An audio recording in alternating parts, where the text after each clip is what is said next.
Yes, game day is just around the corner, and we get into final thoughts like, hey, why should MSU fans feel pretty good about this game despite being underdogs? Maybe why we shouldn't feel pretty good, and then keys to the game. Is this a must win game? And oh, yeah, we see if we can make it 4 straight weeks in the positive for best bets at the end. Let's go. Are Locked On Spartans, your daily podcast on the Michigan State Spartans, part of the Locked On Podcast Network, your team every day.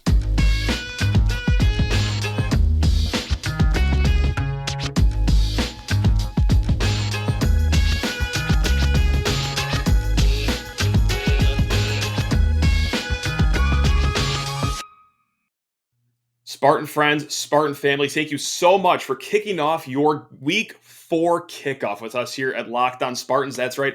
I'm your host, Matt Sheehan. And yes, we do this 5 days a week here on the Locked On Podcast Network.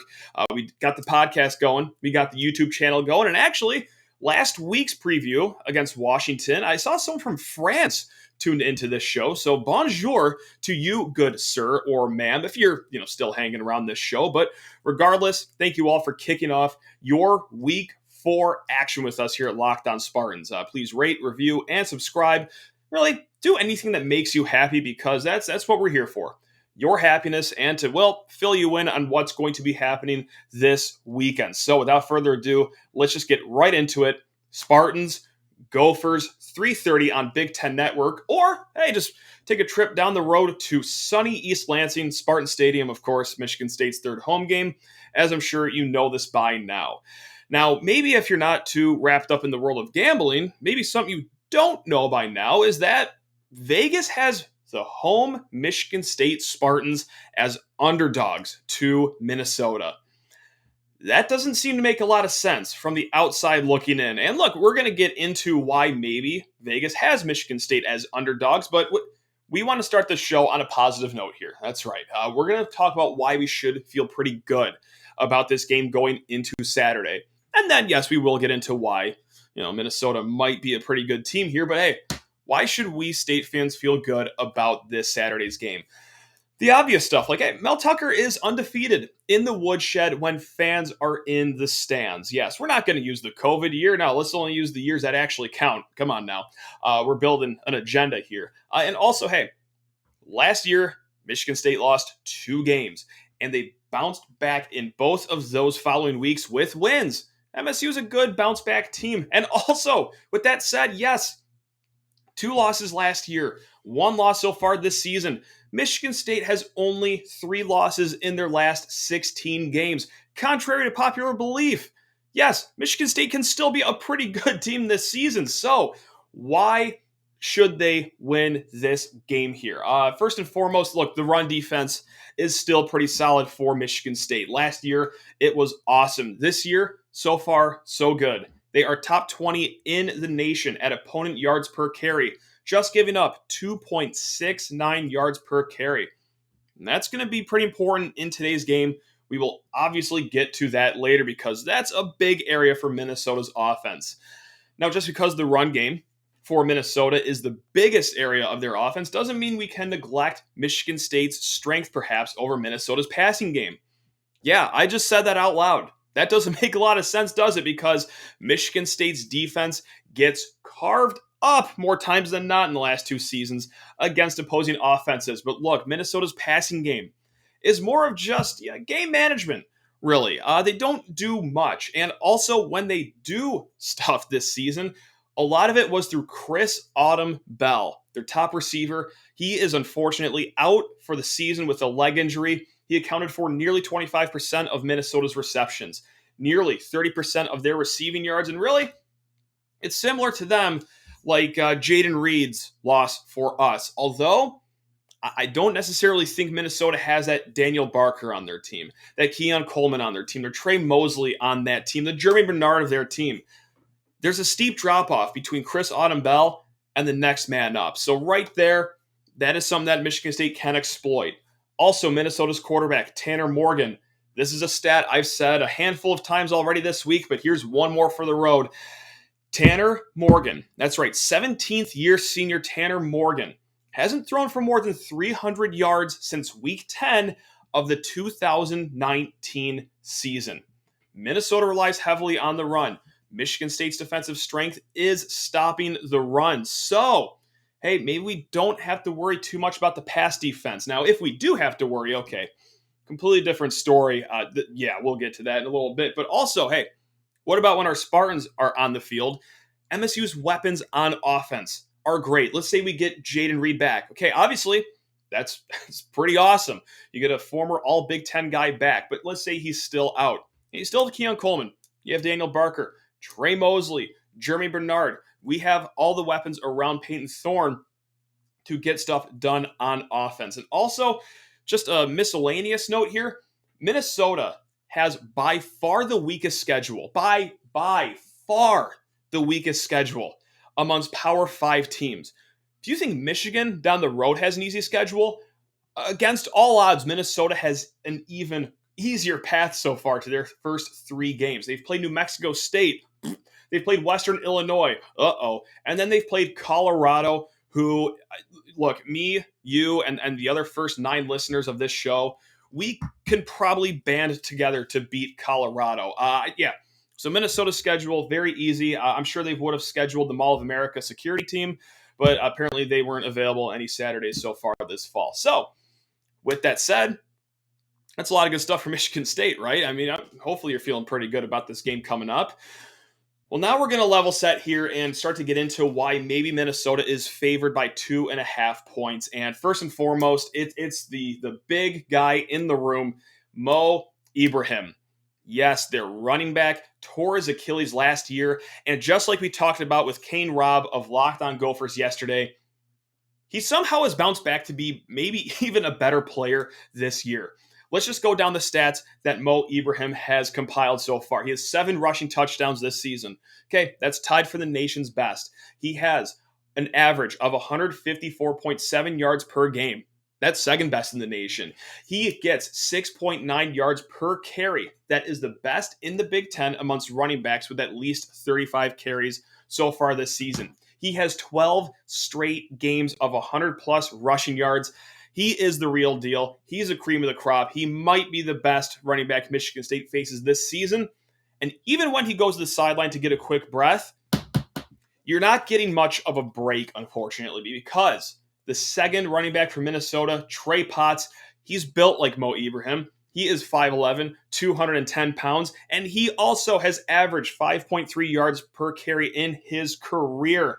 And also, if Michigan State is losing Jacob Slade at defensive tackle again, that's a big I think, because look, Mo Ibrahim, Trey Potts, the whole Minnesota run game just leans on you. Okay, Tanner Morgan, 5-yard route, leans on you. They will just beat you into submission, one body blow at a time. So can Michigan State withstand all 12 rounds that Minnesota will throw at them? Also, yeah, Minnesota, with that said, with their great run game, they are awesome at maintaining possession. They are dominant in maintaining possession so far this season, best in the country by far at 39 minutes and 56 seconds of possession per game. They have the rock in their hands for 2/3 of the games so far this season.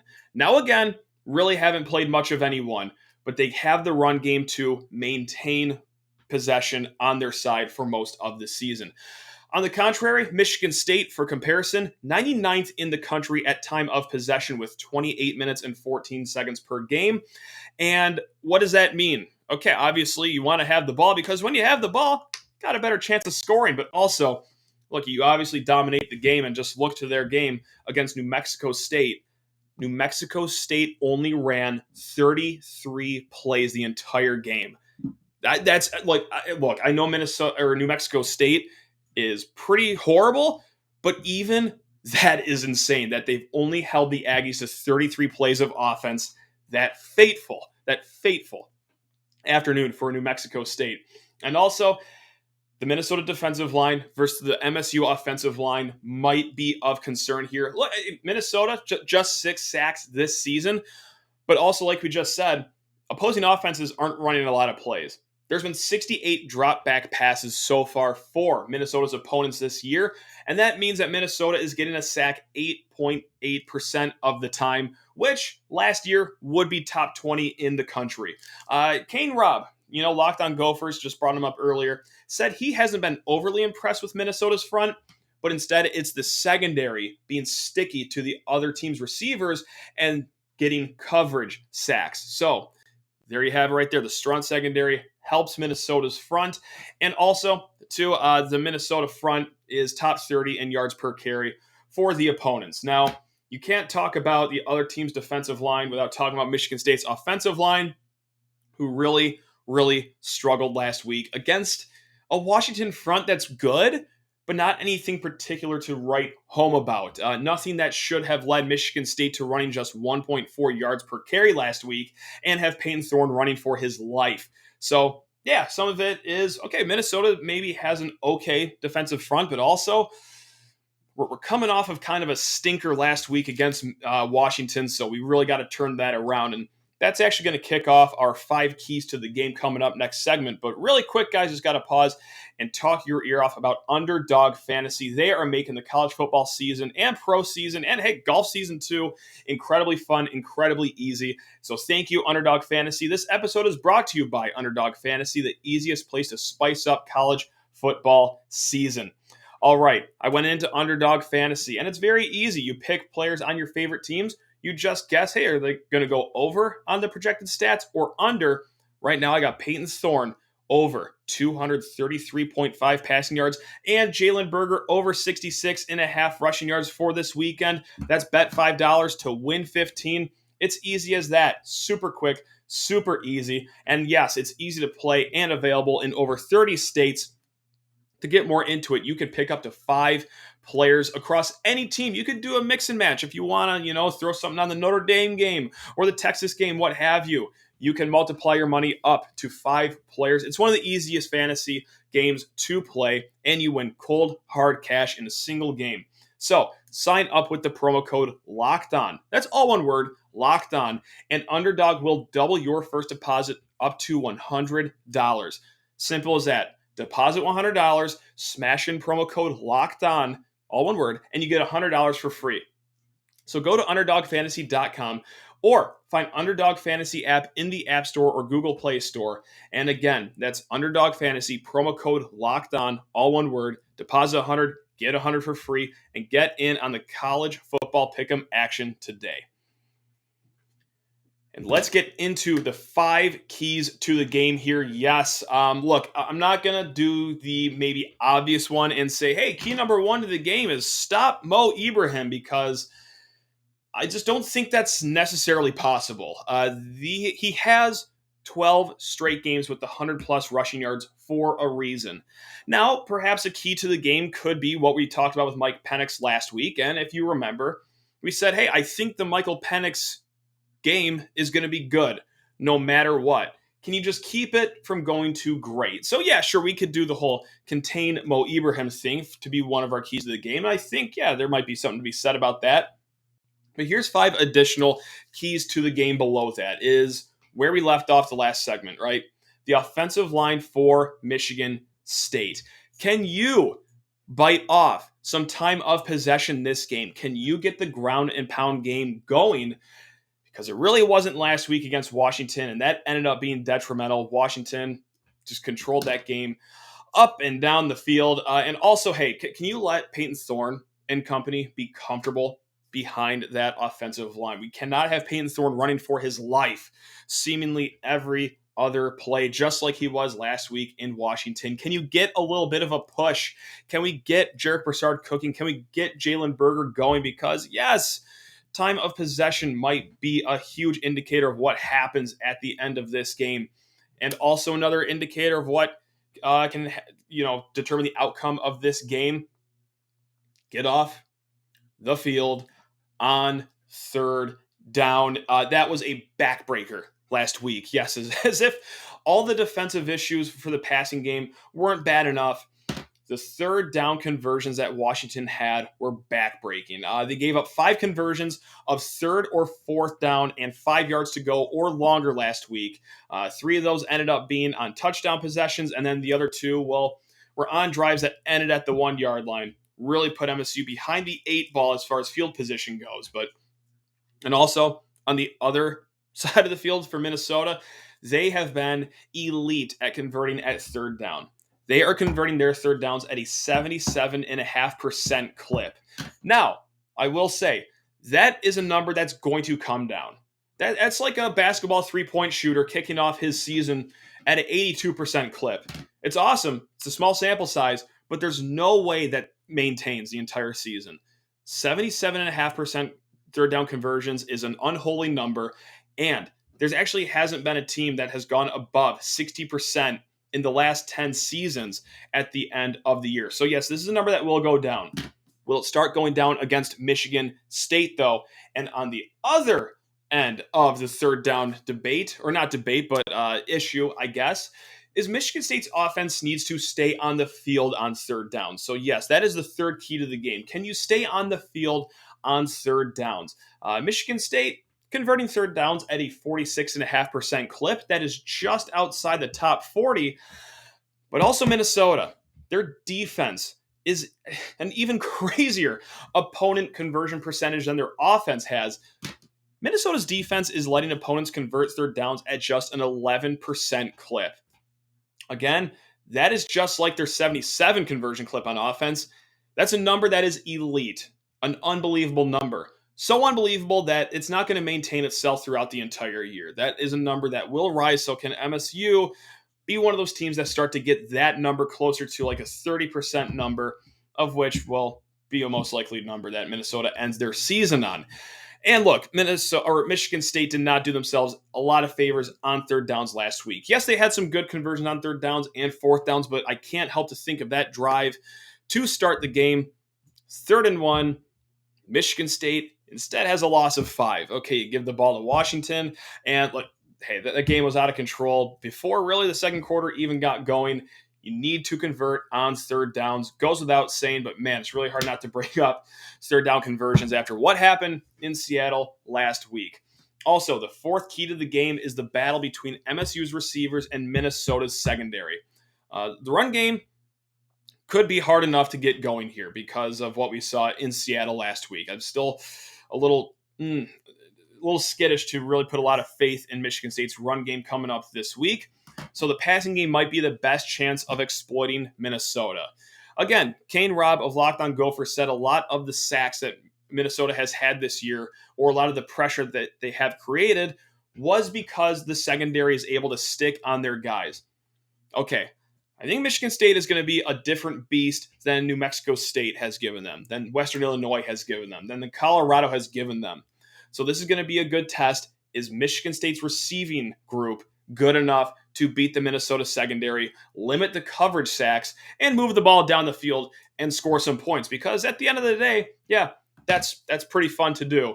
And a good way to win a football game, I would say. And then the 5th key to the game here, yes, we are going to address the biggest defensive elephant in the room. It is the pass defense. Would it kill anyone to get an interception this season?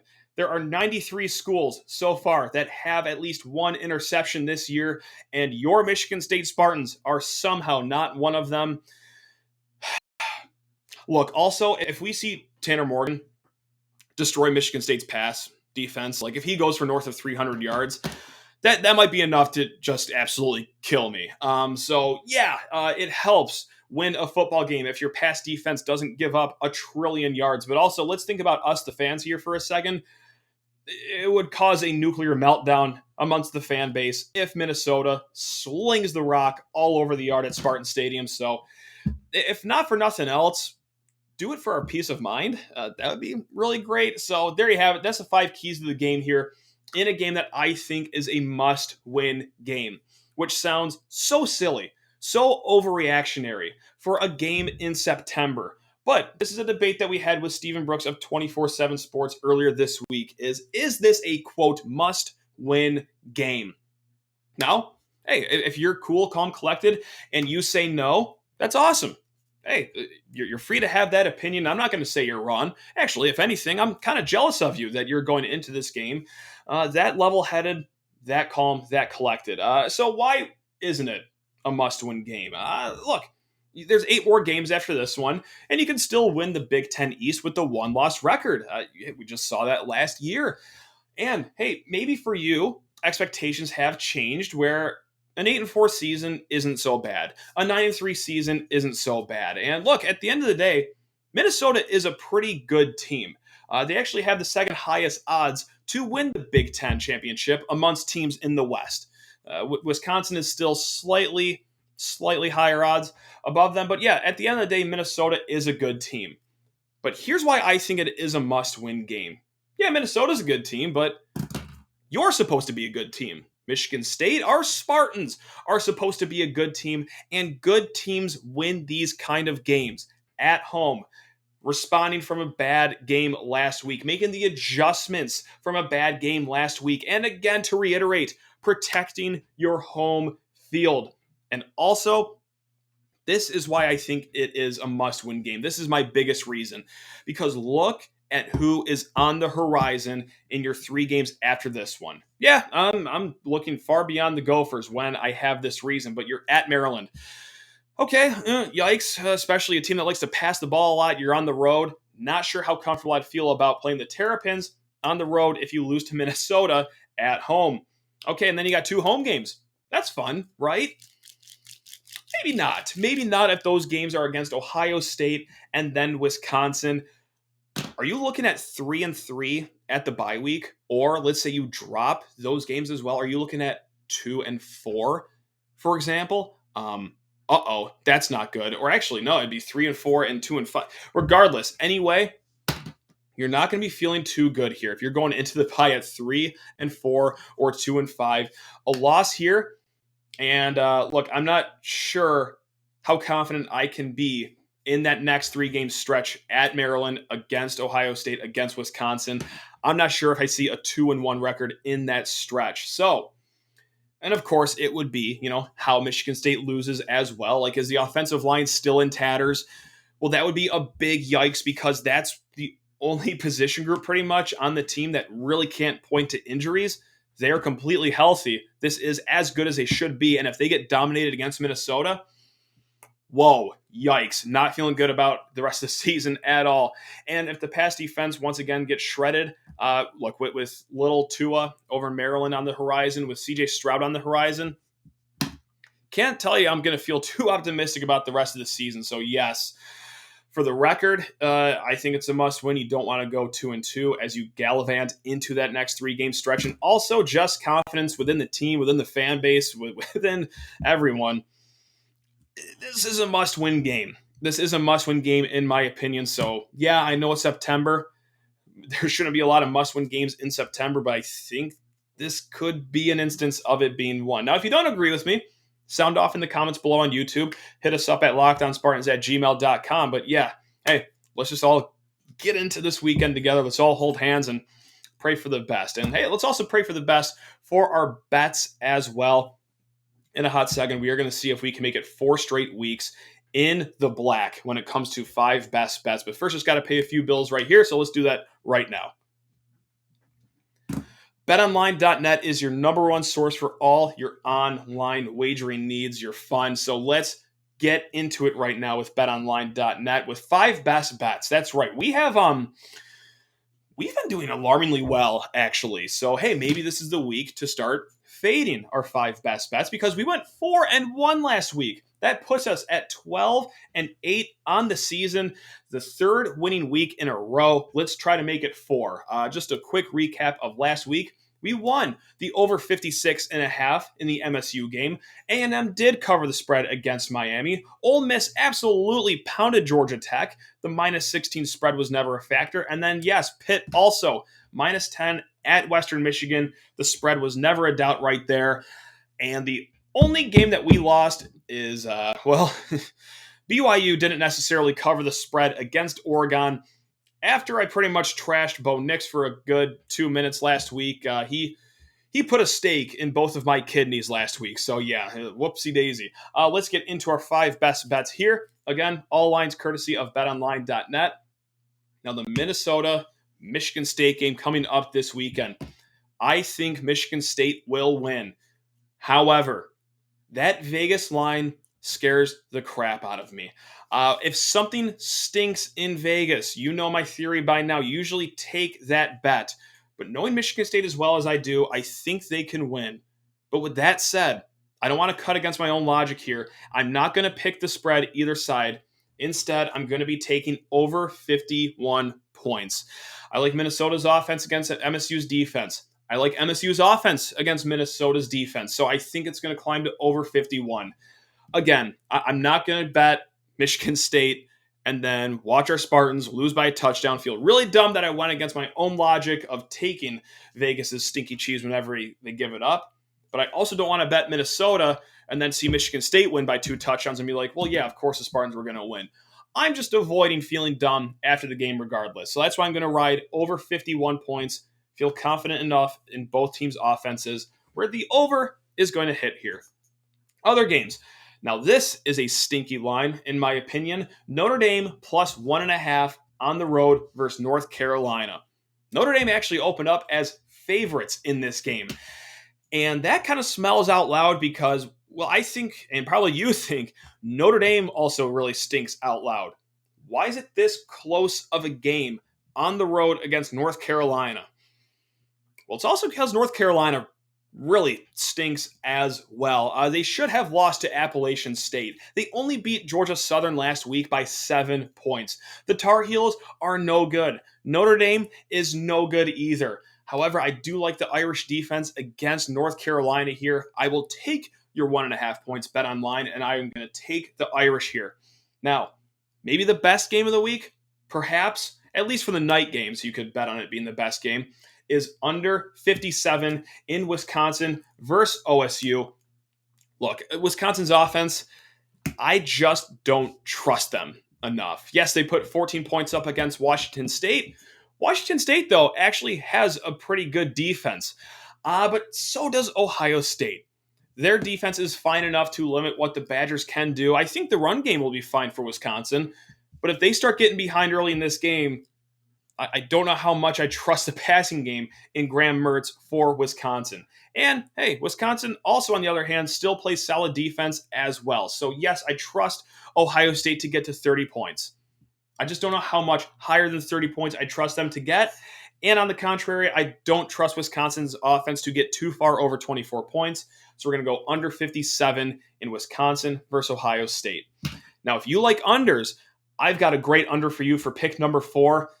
It's by far the lowest total of the week. It is the Rutgers game versus Iowa. That's right. Scarlet Knights versus Hawkeyes. The total is at 33.5. You would have to be a sick person to bet the under here. Well, fetch me a Kleenex box and some Tylenol. I'm a sick person because we are going to be going under 33.5 points. Both teams are elite at stopping the run so far this season. Rutgers' offense couldn't score anything against Temple. They only got to 22 points against Boston College, who really isn't even that good. And hey, you remember this.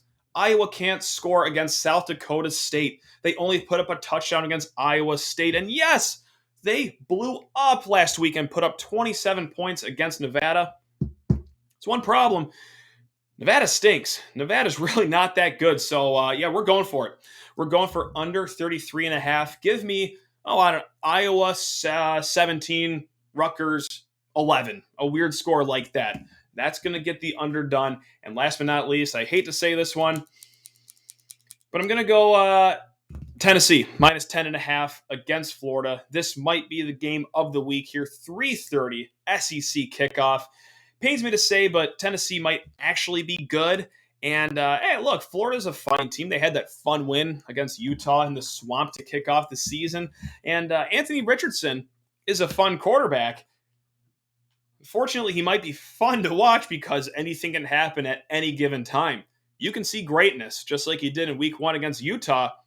You could also see him stink up the joint like he did the following week to the tune of 40% passing against Kentucky and then really not have that great of a game as they barely skated by South Florida last week. Now they got to go on the road to a very, very tough atmosphere in Knoxville. I don't have a lot of faith in Anthony Richardson this week. I'm sorry. On the contrary, I got a lot of faith in Tennessee, and that brings me no joy to say, but here we are. So there you have it, to recap the 5 best bets of the week. If you want to tail me or if you want to fade me, either way, let's just try to make some money this week. Tennessee minus 10.5. We have under 33.5 in Rutgers versus Iowa, under 57 in Wisconsin versus OSU, Notre Dame plus 1.5 on the road versus North Carolina, and then in our Spartans versus Gophers, I have over 51. Best of luck to all of you. Let's all have a great weekend. That's right. We're all going to get through this game together. And no matter what happens, we will be back. I'm going to try to drop a reaction video on Saturday night here on YouTube. If you're listening on the podcast, that will be there for you.